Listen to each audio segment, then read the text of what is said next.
Hello दोस्तों, आइए आप सबका स्वागत है हमारे YouTube चैनल पीके ज्ञान मस्ती में। हम लोगों ने क्लास 12th में 2 चैप्टर पढ़ लिया है। पहला जो चैप्टर हम लोग पढ़े उसमें आव्यूह, दूसरा हम लोगों ने पढ़ा सारणिक। आइए हम लोगों को आज चैप्टर शुरू करना है जो एनसीईआरटी में दूसरा चैप्टर दिया गया है, प्रतिलोम त्रिकोणमितीय फलन। आइए इसको शुरू करते हैं। पढ़े हैं कि sin x, cos x, tan x, cot x, sec x और cosec x, इनको जो है त्रिकोणमितीय अनुपात कहते हैं। क्या कहते हैं? त्रिकोणमितीय अनुपात। और इन्हीं को यदि ऐसे लिखें y equals to sine inverse x, और इसी को और इन्हीं को ऐसे लिखें inverse x, y equals to sine inverse x, y equals to cos inverse x, y equals to tan inverse x, y equals to cot inverse x, y equals to sec inverse x तथा y equals to cosec inverse x। तो यदि ऐसे लिखेंगे हम लोग ना, तो यही जो फलन लिखे हैं हम लोग y equals to sin inverse x, y equals to cos inverse x, इनमें से प्रत्येक को प्रतिलोम त्रिकोणमितीय फलन कहते हैं। और एक चीज ध्यान रखिएगा, साइन इनवर्स x जो है वह यदि sin x का इनवर्स लिखा जाएगा ना, तो इसके बराबर नहीं होता है। ये दोनों बराबर नहीं होते हैं, क्योंकि ये जो sin x का इनवर्स लिखा जा रहा है, इसका मतलब यह है 1/sin x। तो यह बराबर नहीं होता है, आप इसको याद रखिएगा। चलिए आगे हम लोग कुछ सूत्र पढ़ते हैं, फिर हम लोग आगे पढ़ते चले। जो प्रतिलोम त्रिकोणमितीय फलन होते हैं, ये मैंने लिखा है यहाँ, फलन इसमें लिख लिया है। तो इनके लिए प्रांत और परिसर के लिए जो सूत्र होता है उसको मैंने यहाँ एक सारणी में लिख रखा है, तो आप इसको नोट कर लीजिए और याद कर। देखिए यहाँ जो सूत्र दिया गया इसको मैं समझा दे रहा हूँ। देखिए यहाँ जैसे फलन हो गया y equals to sine inverse x, और इसका प्रांत लिखा गया है क्या, x का मान -1 से +1 तक होगा। मतलब क्या है इसका, तो जब इसको हम लोग हल करेंगे y इक्वल्स टू क्या है, साइन इनवर्स x। तो ध्यान दीजिएगा, जब इसको हम लोग x इक्वल्स टू लिखेंगे ना, तो इधर साइन इनवर्स x है, जब y के साथ ये बनेगा तो साइन y हो जाएगा। तो x equals to sine y। और ध्यान दीजिएगा, जो साइन है ना, साइन मतलब ज्या, जिसको हिंदी में क्या बोलते हैं, ज्या, हिंदी में बोलते हैं ज्या। इसका जो सबसे कम मान होता है वह -1 होता है, और सबसे अधिक जो मान होता है वह +1 होता है। यानी कि इसका मान -1 से +1 यही तक होता है। तो x बराबर साइन y, तो साइन y का मान क्या, -1 से +1 तक। यानी कि यही x का मान जो है यहाँ प्रांत में क्या बनेगा, -1 से +1 तक बनेगा। और -1 से +1 तक जब बनेगा, तो यहाँ तो ये x का मान जो आ रहा है इसको प्रांत कह रहे हैं, x का मान रखेंगे यहाँ, और इसको हल करने से y का जो मान मिलेगा वह परिसर कहलाएगा इस फलन का। और y का जो मान होता है, y का मान -π/2 से π/2 तक होता है। और यही जो y का मान होता है, इसी को क्या बोलते हैं, जो फलन है y equals to sine inverse x, इसका परिसर बोलते हैं। आप ये सूत्र जो है याद कर जाइए, मैं आपको जब सवाल समझाऊंगा उसमें बेहतर ढंग से ये चीज समझ में आएगा। आगे और मैं सूत्र लिख रहा हूं, उसको नोट कीजिए। ये जो प्रतिलोम त्रिकोणमितीय फलन है, इस पर मैंने कुछ महत्वपूर्ण प्रमेय लिख दिया है, जैसे sine inverse sine x equals to x, इसको सूत्र के रूप में प्रयोग करेंगे हम लोग जब सवाल हल करेंगे। तो दूसरा जो है क्या है, cos inverse cos x equals to x, बिल्कुल इसी तरह से ये 6 सूत्र है। इसके बाद जो सापेक्ष है, तो देखिए इसमें साइन साइन इनवर्स x है इक्वल्स टू x। दूसरा बिल्कुल इसी तरह से cos inverse x equals to x, और इसी तरह से 6 सूत्र यहाँ पे है, 6 प्रमेय यहाँ पे है। तो इस तरह से 6 और 6 12 प्रमेय, इसको आप याद कीजिए, समझिए। आगे देखिए, और इसमें मैं कुछ प्रमेय बता रहा हूँ। आगे प्रमेय लिखा है मैंने, साइन इनवर्स -x, इसके लिए सूत्र होता है, प्रमेय होता है -sin इनवर्स x, ये सूत्र के रूप में प्रयोग करेंगे। इसी तरह से tan इनवर्स -x के लिए -tan inverse x, cosec inverse -x के लिए -cosec इनवर्स x, और cos इनवर्स x के लिए होता है पाई -cos इनवर्स x। इसी तरह से cot इनवर्स -x हो तो उसके लिए होता है pi minus cot inverse x, और सेक इनवर्स माइनस एक्स हो तो इसके लिए होता है pi minus sec inverse x. तो अब यहाँ ध्यान दीजिएगा, अब तक जो मैंने आपको प्रमेय बताया, जो सूत्र बताया, उस पे हम लोग पहला जो प्रश्नावली है उसको पूरा हल कर लेंगे।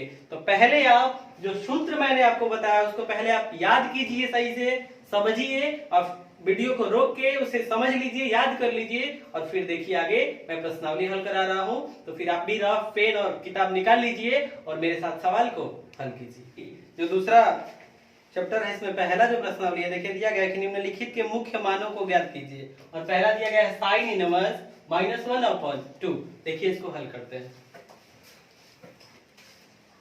ध्यान दीजिएगा। इसको हम लोग हल करेंगे तो क्या लिखे आगे स्टेप में तो समझिए। क्योंकि मैंने आपको अभी सूत्र बताया है साइन इनवर्स -x हो तो क्या लिखते हैं, minus sign inverse x, minus sign inverse x।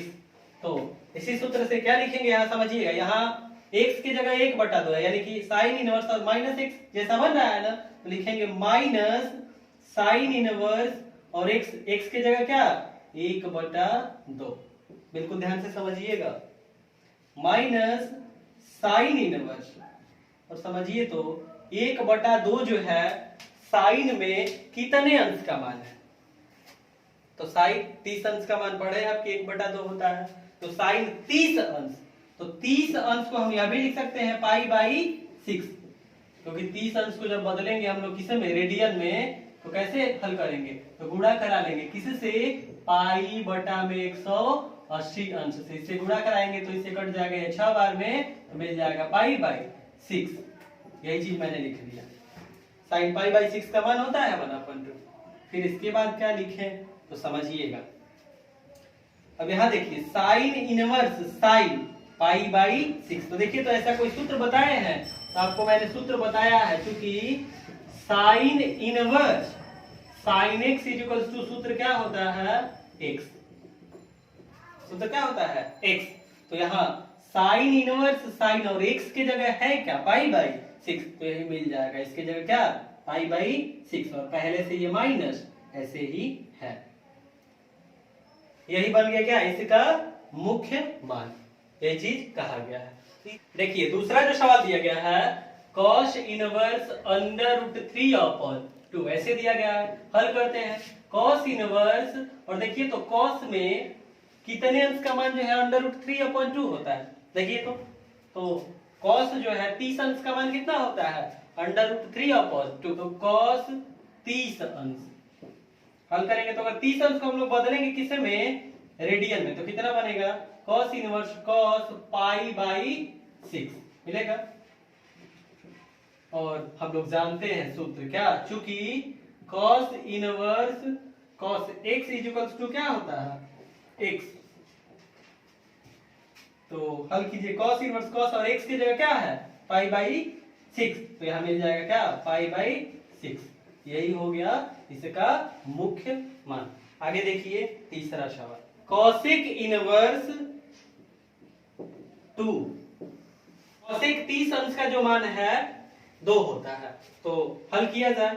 अब यहाँ हम लोग चूंकि फॉर्मूला ऐसे पढ़े हैं, हल किया जाए। देखिए cosec इनवर्स और 30 अंश को जब हम लोग रेडियन में बदलेंगे तो क्या बनेगा cosec π/6, तो आगे हल कीजिए। क्योंकि सूत्र हम लोग जानते हैं cosec inverse cosec x equals to x होता है, तो इसी सूत्र पे रखेंगे तो यहाँ cosec इनवर्स cosec और x की जगह क्या है π/6, तो क्या मिल जाएगा π/6, यही हो गया इसका मुख्य मान। आगे देखिए चौथा सवाल, जो चौथा सवाल दिया गया है तो इसमें कहा गया है tan इनवर्स -√3, हल करते हैं इसको।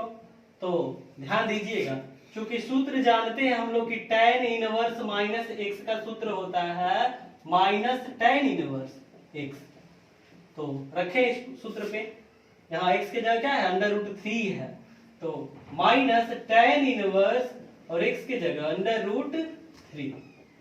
अब tan इनवर्स और tan में कितने अंश का मान जो है अंडर रूट 3 होता है, देखिए तो tan में जो है 60 अंश का मान अंडर रूट 3 होता है। तो यहाँ हल करेंगे तो माइनस tan इनवर्स और 60 अंश को जब हम लोग रेडियन में बदलेंगे तो मिल जाएगा tan और यहाँ 60 अंश की जगह क्या मिल जाएगा π/3। तो हल किया जाए। अब चूंकि हम लोग सूत्र ऐसा जानते हैं कि tan inverse tan x equals to क्या होता है x, तो माइनस है यहाँ माइनस लिख लीजिए। tan इनवर्स tan π/3 की जगह क्या मिलेगा, यहाँ देखिए tan इनवर्स tan x, तो x की जगह π/3 है, क्या मिल जाएगा π/3। पहले से यहाँ माइनस है तो ये मिल जाएगा माइनस π/3। यही हो गया इसका मुख्य हल। आगे हल करते हैं 5 नंबर सवाल। इसमें कहा है cos इनवर्स -1/2, इसका मुख्य मान निकालना है हम लोगों को। हल करते हैं तो ध्यान से समझिए, मैंने आपको सूत्र बताया है, या समझिए कौन सा सूत्र लगाएंगे। तो cos इनवर्स -1/2, तो देखिए तो ये किसके जैसा बन रहा है ऐसे, चूंकि cos इनवर्स -x, इसके लिए सूत्र क्या होता है, तो पाई माइनस cos इनवर्स x। तो इसी सूत्र पे हल करेंगे यहाँ। तो x की जगह 1/2 है, तो पाई माइनस cos इनवर्स और x यानी क्या, x की जगह 1/2 बना लेंगे ऐसे। हल करते हैं पाई माइनस और cos इनवर्स, और ये देखिए तो cos में कितने अंश का मान होता है 1/2, तो cos में जो है 60 अंश का मान कितना होता है 1/2।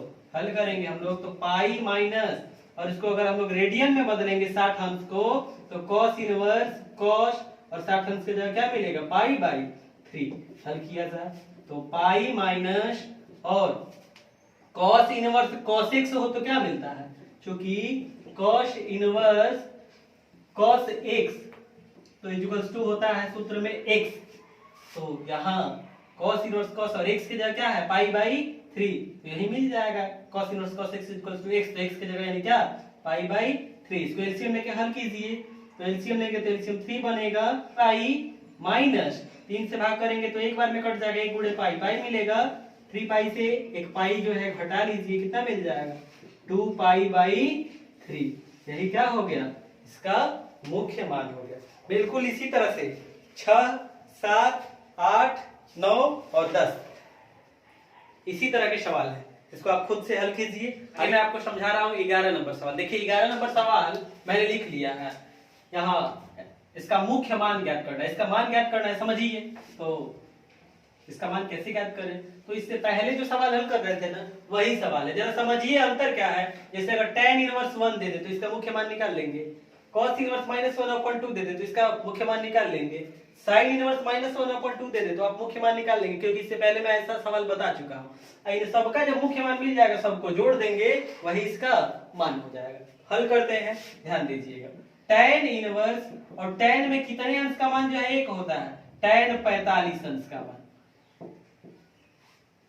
प्लस cos इनवर्स, और समझिएगा यहाँ एक सूत्र पहले रखना है, क्या देखिए cos इनवर्स -x हो तो सूत्र क्या होता है, आपको मैंने बताया है, क्योंकि cos इनवर्स -x इसके लिए सूत्र होता है pi minus cos inverse x, पाई माइनस cos इनवर्स x, यही सूत्र लगाएंगे यहाँ, पाई माइनस cos इनवर्स और x की जगह क्या है 1/2 प्लस हाँ साइन इनवर्स -1/2 है, तो इसकी जगह क्या बनेगा, तो मैंने आपको सूत्र बताया है कि साइन इनवर्स यदि -x है, साइन इनवर्स -x, तो इसके लिए सूत्र क्या होता है माइनस साइन इनवर्स x।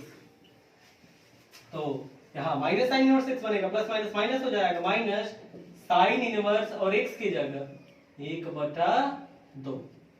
हल करते हैं तो ध्यान दीजिएगा, tan इनवर्स और tan 45 अंश है, तो tan और 45 अंश को जब आप रेडियन में बदलेंगे तो कैसे बदलेंगे, 45 अंश गुणे पाई बटा 180 अंश, तो 180 अंश जो है 45 अंश से कट जाएगा, कितने बार में 4 बार में कट जाएगा। तो बनाते हैं यहाँ, फिर क्या मिल जाएगा π/4 plus pi minus cos inverse, और ध्यान दीजिएगा cos में कितने अंश का मान 1/2 होता है, तो cos 60 अंश का मान 1/2 होता है, और 60 अंश को यदि आप रेडियन में बदलेंगे तो मिलेगा कितना, π/3 माइनस साइन इनवर्स और 1/2, तो साइन में 1/2 कितने अंश का मान है, साइन 30 अंश का मान, साइन 30 अंश, तो 30 अंश को जब बदलेंगे रेडियन में तो मिलेगा π/6, तो साइन π/6 बन जाएगा। ऐसे हल किया जा। तो आगे आप सूत्र पढ़े हैं क्या, चूंकि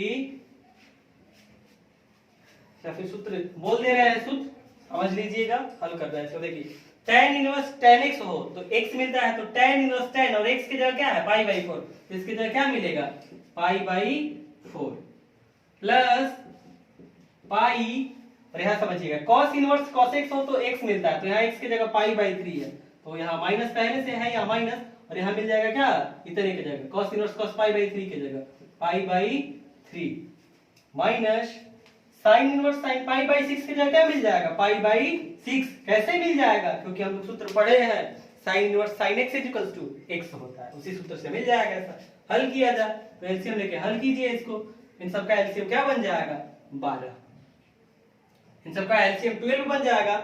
4 से भाग कीजिए इसमें, तो 4 से जब भाग करेंगे इसमें तो 3 बार में कटेगा, 3 गुणे पाई 3 पाई धन इसके बटा में 1 है, 1 से जब 12 में भाग करेंगे तो 12 बार में कटेगा, और 12 का पाई के साथ गुणा कराएंगे तो 12 पाई माइनस 3 से जब भाग करेंगे 12 में 4 बार में कटेगा, और 4 का गुणा करा देंगे पाई के साथ तो 4 पाई बन जाएगा, माइनस, और यहाँ 6 से 2 बार में कटेगा और 2 का गुणा कराएंगे पाई के साथ 2 पाई बन जाएगा। ऐसे हल कीजिए, हल किया जाए तो जोड़ेंगे हम लोग, तो 3 पाई और 12 पाई कितना बन जाएगा 15 पाई, 15 पाई, ये देखिए तो -4 पाई और -2 पाई कितना बनेगा -6 पाई ना, बटा में 12, हल कीजिए तो 15 पाई से 6 पाई को घटाएंगे तो 9 पाई बटा में 12, ऊपर नीचे 3 से भाग कर लीजिए बनेगा 3 पाई, और ये 12 जो है 3 से भाग करेंगे तो 4 बार में कट जाएगा, बन जाएगा 3 पाई/4 ऐसे। यही क्या हो गया, ये जो 11 नंबर सवाल दिया गया था इसे का मान ज्ञात कर लिया हम। आगे देखिए हल करते हैं 12 नंबर सवाल। 12 नंबर सवाल को जो है 11 नंबर की तरह से खुद से हल कीजिए। आगे देखिए मैं आपको समझा रहा हूँ 13 नंबर जो सवाल दिया गया है। 13 नंबर सवाल दिया गया है, इसमें कहा गया कि यदि sin इनवर्स x y हो, इसी को हम लोग ऐसे भी लिख सकते हैं y sin इनवर्स x है तो, और विकल्प दे दिया गया है कि कौन सा विकल्प सही है। तो समझिए मैंने आपको जो सबसे पहले सारणी बताया, सारणी लिख पाए थे जिसमें प्रतिलोम त्रिकोणमितीय फलन का मुख्य मान यानी कि परिसर और डोमेन यानी कि प्रांत लिखवाए आपको उसमें, तो देखिए उसमें प्रांत और परिसर वाले से ये पूछ दिया गया है सवाल। तो यहाँ यदि y sin इनवर्स x हो तो y का मान कहा गया ना, तो y यानी क्या, y का जो मान बनेगा वो क्या होगा, प्रांत होगा कि परिसर होगा, तो परिसर होगा, तो y sin इनवर्स x के लिए परिसर क्या होता है, y यदि sin इनवर्स x है तो इसके लिए परिसर होता है y का मान जो है -π/2 से बड़ा या फिर इसके बराबर, या फिर π/2 के बराबर या फिर इससे छोटा होता है। तो देखिए ऐसा कौन सा दिया गया है विकल्प, विकल्प बी, तो यही विकल्प बी सही है इसके लिए। आगे देखिए 14 नंबर सवाल। देखिए जो 14 नंबर सवाल है इसमें ऐसे दे दिया गया कि tan इनवर्स √3 - sec इनवर्स -2 है तो इसका मान किसके बराबर होगा, और ऐसे 4 विकल्प दिया है A B C D करके। हल किया जाए इसको हल करके हम लोग इसका मान निकालेंगे और फिर देख लेंगे कौन सा विकल्प होगा। तो हल करते हैं इसको। देखिए tan इनवर्स √3 यहाँ जो है, तो tan में कितने अंश का मान √3 होता है, तो tan 60 अंश का मान, अगर 60 अंश को रेडियन में बदलेंगे तो क्या मिलेगा π/3। कैसे बदलते हैं रेडियन में, यदि अंश में है रेडियन में बदलना है तो π/180 अंश से गुणा करा लेंगे, 60 अंश 180 अंश कट जाएगा, 3 बार में मिल जाएगा π/3। यही मैंने यहाँ लिख लिया। आगे हल करते हैं माइनस, और ध्यान से समझिएगा सेक इनवर्स -2 है, तो मैंने आपको फॉर्मूला बता रखा है कि चूंकि सेक इनवर्स -x, इसके लिए सूत्र क्या होता है pi minus sec inverse x, ऐसा सूत्र होता है। तो यहाँ पाई माइनस सेक इनवर्स और x की जगह क्या 2 लिख लेंगे, बन गया। आगे हल करते हैं। तो tan inverse tan x equal to x होता है, इसी तरह से tan inverse tan pi by 3, इसकी जगह क्या मिल जाएगा पाई बाई 3 माइनस ये कोष्ट में क्या पाई माइनस सेक इनवर्स, और सेक में देखिए तो कितने अंश का मान जो है 2 होता है, तो सेक 60 अंश का मान 2 होता है, और 60 अंश को जब हम लोग रेडियन में बदलेंगे तो मिलेगा क्या पाई बाई 3, यानी कि यहाँ लिख लेंगे सेक पाई बाई 3 किसके जगह 2 के जगह। आगे हल करते हैं इसको। तो पाई माइनस 3 माइनस का अंदर कूड़ा कराएंगे पाई, और ये माइनस माइनस प्लस बनेगा, और समझिएगा sec inverse sec x equal to x, तो इसी तरह से यहाँ sec inverse sec pi by 3 equal to क्या मिलेगा पाई बाई 3। हल किया जाए, इसको एलसीएम लेके हल कीजिए, एलसीएम 3 बनेगा, इसको हल करेंगे 3 से भाग करेंगे, एक बार में कटेगा 1 गुणे पाई पाई, इसके बटा में 1 है तो 1 से भाग करेंगे 3 में तो 3 बार में कटेगा, और 3 गुणे पाई 3 पाई बनेगा, तो माइनस है माइनस 3 पाई, प्लस 3 से जब भाग करेंगे एक बार में कटेगा तो 1 गुणे पाई क्या बनेगा पाई। हल किया जाए तो पाई धन पाई 2 पाई माइनस 3 पाई अपॉन 3, 2 पाई से 3 पाई घटा लीजिए क्या मिल जाएगा माइनस पाई अपॉन 3, यही क्या हो गया इसका मान मिल गया हम लोगों को माइनस पाई बाई 3। तो देखिए विकल्प कौन सा हो जाएगा विकल्प बी, विकल्प बी सही है। तो इस प्रकार से हम लोगों ने जो 14 नंबर सवाल है इसको हल कर लिया, और इसी के साथ जो दूसरा चैप्टर है उसमें पहला प्रश्नावली यानी कि प्रतिलोम त्रिकोणमितीय फलन में पहला प्रश्नावली पूरा हुआ। तो इसको आप ध्यान से समझिए, पढ़िए। यदि ये जो चीज मैं आपको पढ़ा रहा हूँ समझा रहा हूँ यदि ये अच्छा लगे तो इसे अपने दोस्तों के साथ शेयर कीजिए, हमारे चैनल पीके ज्ञान मस्ती को सब्सक्राइब कीजिए, साथ ही साथ बेल नोटिफिकेशन को प्रेस कर लीजिए ताकि जब भी मैं वीडियो अपलोड करूं आपको इसकी जानकारी प्राप्त हो जाए। फिर मिलेंगे हम लोग अगले वीडियो में। जय हिंद दोस्तों।